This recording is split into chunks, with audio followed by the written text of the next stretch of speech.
그렇게 느껴지셨습니까? 죄송합니다. 그렇게 느껴지셨습니다. 그런데 국정감사 파행에 대해서 아무런 일 없이 그냥 질의로 들어간다고 하는 것이 과연 우리가 국민들한테 할 도리인가라는 그런 문제의식이 들었고 그런 차원에서 몇 말씀 올렸습니다. 강석진은 오해하시죠. 저 역시 국정감사가 정상적으로 진행되었으면 좋겠습니다. 저는 적어도 이 문제에 대해서 상복을 입으셨든 아니면 피켓을 들었든 간에 그건 공당의 자유로운 의사 표현이라고 하시니까 그건 양해를 하겠지만 적어도 야당을 대표해서 간사님께서는 저희들한테 무슨 막 의견 표현을 주라는 것이 아니라 이런 사태가 일어난 것에 대해서 그리고 국정감사를 정상적으로 진행하지 못한 부분들에 대해서 국민들께 정중하게 의견을 주시는 것은 저는 정치하는 사람의 도리라는 그런 생각에서 어린 사람 입장에서 몇 말씀 드렸습니다. 그건 잘 판단해 주시기 바랍니다. PPT 좀 띄워주십시오. 장관님 화면이 좀 보이십니까? 네, 보입니다. 보이세요? 눈이 정말 좋으시네요. 네. 여기서 잘 안 바로 앞에 보이는데. 있습니다.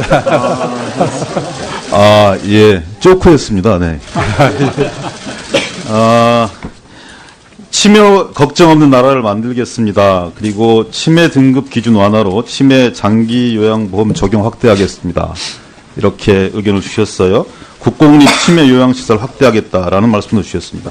다음 페이지입니다. 미래 양성 바우처 가로 열고 아동수당을 신설하고 가정양육수당을 2배 인상하겠습니다. 이런 의견도 주셨습니다. 그래서 기존의 가정양육수당은 2배 인상하고 초중등생들을 위해서 아동수당을 도입하겠다. 이런 의견 주셨어요. 다음 페이지입니다. 예비급여 제도를 단계적으로 도입하여 의료비 부담을 확 줄이겠습니다. 이렇게 말씀 주셨습니다. 예비급여 단계적 도입으로 본인 부담률 낮추고 보험 적용 범위 확대 이런 말씀을 주신 거죠. 장관님 어느 당의 공약인지 잘 아시겠어요? 이 공약 사항입니까? 예, 공약 사안입니다.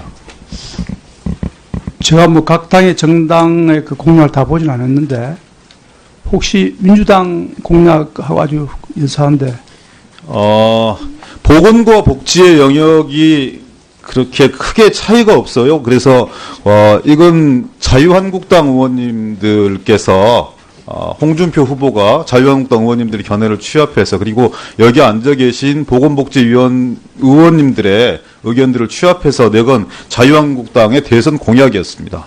대한민국을 다시 일으키는 힘 이런 공약집에 나와 있는 내용이기도 하는 것이죠.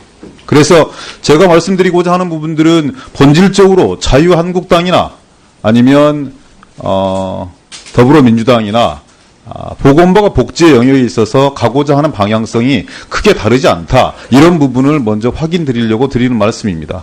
강론에서는 약간씩의 차이가 있습니다. 예를 들어서 대상을 어떻게 할 것인지, 집중도를 어떻게 할 것인지, 범위를 어떻게 할 것인지 이런 부분들에 대해서는 약간의 차이는 있지만 그 차이가 저는 큰 대본질을 흘릴 수 있는 정도의 차이는 아니다. 이렇게 생각합니다. 장관님께도 그렇게 생각하시나요?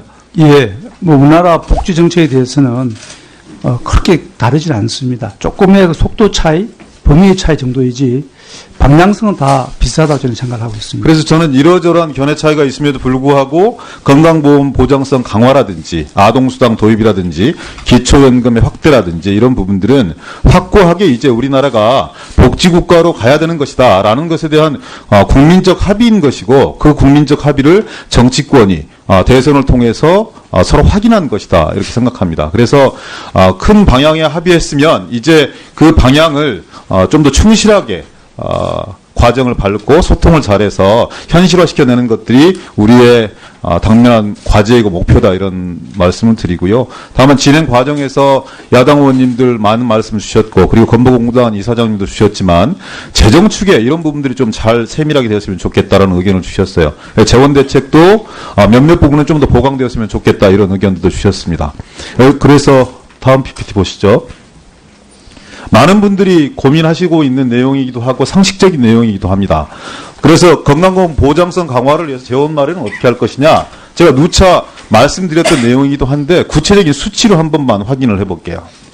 누적 적립금 21조 중 11조 원을 활용하겠다라는 계획은 약간의 문제 제기가 있어요. 적립금은 50%까지 쌓아 나와야 되는 거 아니냐. 그렇지만 법 개정을 통해서 건강보험 보장성 강화를 위해 확대를 위해 쓰여지는 것이 타당하다. 이것을 저희들은 야당 시절부터 줄기차게 주장했었고 일부 의원님들은 그것을 당론은 아니지만 당의 동의를 거쳐서 법안으로까지 발의한 바가 있습니다. 이런 방향성 이런 부분들에 대해서 장관님 동의하시죠? 예. 그리고 현행 지금 정부 지원 비율이 한 13.6% 수준으로 유지가 되고 있습니다. 좀 아쉬운 부분이긴 해요. 근데 13.6% 정도 수준으로 유지가 된다 하더라도 2022년까지는 8조 원 이상이 추가가 되고 있는 것도 사실이에요. 근데 만약에 이것을 일반하게 법에 명시된 대로 일반하게 14%, 그 증진기금 6%, 단 여기에는 이제 담배 부담금 65%에 대한 현실적인 문제들이 있습니다. 이런 것을 고려해서 지원할 때도 18년부터 22년까지 5년간 20조 원 정도의 추가 지원이 가능하고요. 그 다음에 총 20%, 예를 들어서 법을 명문화시켜서 법 개정까지 발의를 했습니다만, 국고보조금 14%, 그리고 건강증진기금 역시 법 개정을 통해서 6%까지 들어오는 것을 전제로 해서 20%가 확보가 된다면 5년간 29조 원의 추가 지원이 가능하게 됩니다. 그리고 공약했던 대로 매년 3% 정도의 보험료를 인상을 하면 22년까지 이 부분도 역시 26조 원의 재정이 확보되는 그런 상황이고요. 만약에 매년 급여비 지출이 1%만 절감한다 하더라도 22년까지는 3.7조 원 정도의 재원이 확보가 됩니다. 그리고 물론 여기에 보험료 소득에 기반한 부가 기반 확대 문제라든지 몇 가지 재정 대책을 더 하면 저는 몇 가지 보완 대책을 더하면 큰 어려움 없이 보장성 강화를 70% 약속한 대로 추진할 수 있다 이렇게 생각하는데 장관님 견해는 어떠신지요? 예, 저희들도 의원님이 말씀하신 것과 같이 중립적인 그런 재정 추이를 했고 재정 추이 과정에서는 낙관적인 것도 있고 중립적인 것도 비관적인 게 있는데 중립적인 재정 추이를 했기 때문에 의원님 지금 아주 좋은 취지를 해주셨는데요. 조금만 낙관적으로 본다 그러면 저희들이 재정 추이한 것보다 훨씬 나은 상황에서 건강보험 보장성 확대를 시행할 수 있고 그래서 저희들 재정 추이에 대해서는 그리고 재정 조달에 대해서는 그렇게 큰 연유를 하고 있지 않습니다. 그렇더라도 야당 의원님들에 대해서 걱정도 우리가 많으시니까 정신을 역시 많이 하셔서 좋은 정보를 많이 가지고 계시고요. 네. 하셔서 제기하는 문제 제기가 그냥 현실화되지 않고 소통하고 있습니다. 네. 치매 걱정 없는 나라를 만들겠습니다. 그리고 치매 등급 기준 완화로 치매 장기 요양보험 적용 확대하겠습니다. 이렇게 의견을 주셨어요. 국공립 치매 요양시설 확대하겠다라는 말씀도 주셨습니다. 다음 페이지입니다. 미래 양성 바우처 가로 열고 아동수당을 신설하고 가정양육수당을 2배 인상하겠습니다. 이런 의견도 주셨습니다.